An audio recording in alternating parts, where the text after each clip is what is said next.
our new forever city using Nagato, Japan, the first of very many episodes in my new, somewhat Japan City series.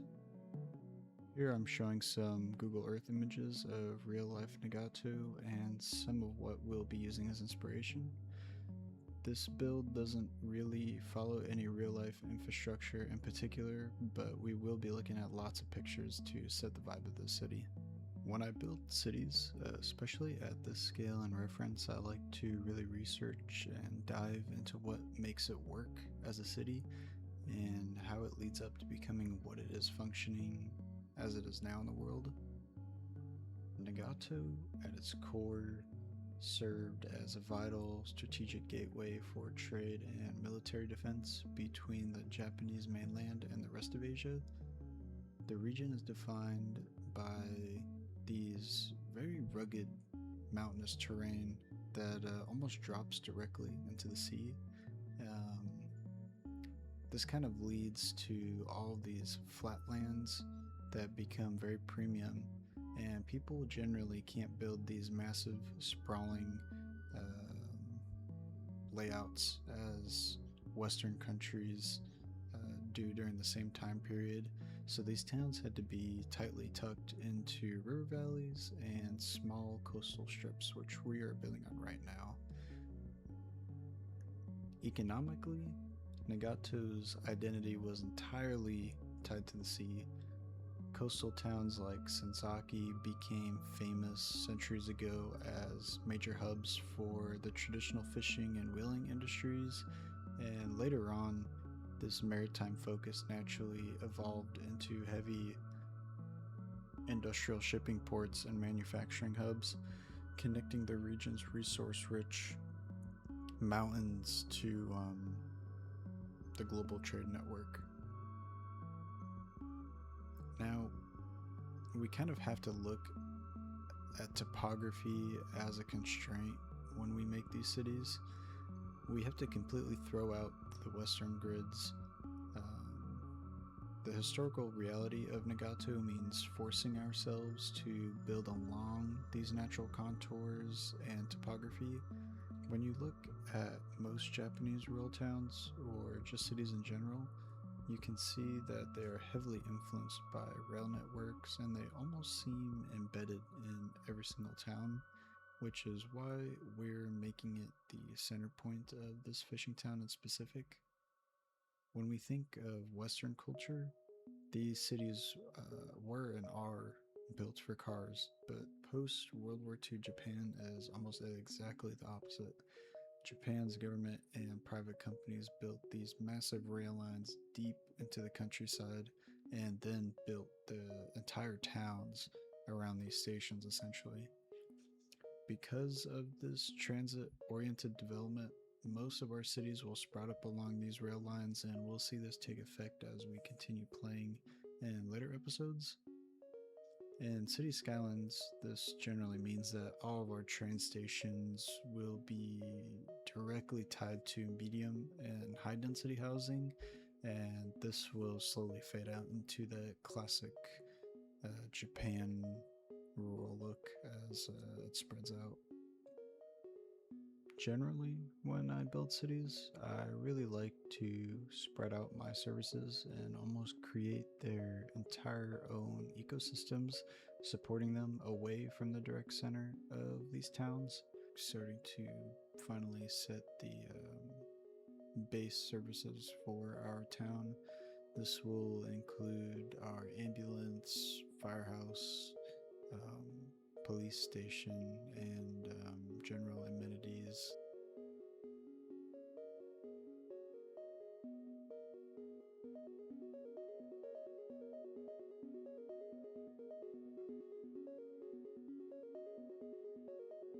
Now, when it comes to our fishing, this is the lifeblood and real economy powerhouse behind our town.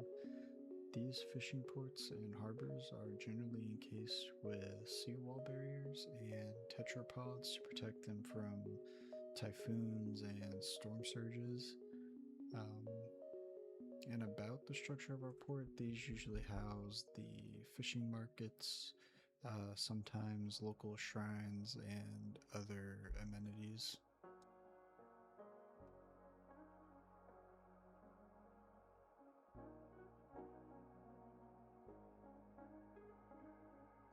I tried to do something unique with the fishing pier here, acting as a barrier, but it really wasn't working out, and that's when I just ended up using the roads, doing it the right way with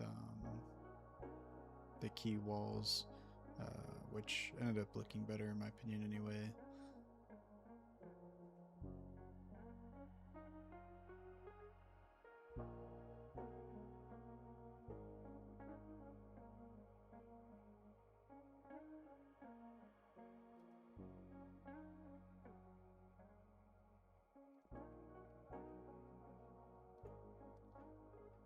For this town specifically, I used a water tower, which I normally do not use, but generally speaking, I find it much better visually when we fade out our town in and out of services rather than clumping them all in the direct middle of our town. This philosophy behind the way we build is more true for Western cities, but I've come to realize for Japanese infrastructure, um, this isn't as needed, as most of what we're dealing with is a lot smaller to scale and a lot more dense. So spreading out is not as worthwhile as it generally is for me. Here, I did centralize most of my services besides my water treatment plant, as it had ground pollution. Um, since most of our housing is so small and so dense at that, it's particularly bad for us when we mesh these pollution buildings in with our residential, um, which is why I'm not going to deal with that. We're finally getting to the fun part of what makes these cities so fun for me. You will definitely see me get carried away a lot throughout this series when it comes to detailing, but I really feel like the small details is what brings out these cities and what I work on the most, for sure, with trees, decals, painting, just everything. I will let the video roll on now and let you guys finally enjoy the speed lapse of me building the town. Enjoy.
want to leave you with a small reminder as you head back out into your week and click off this video.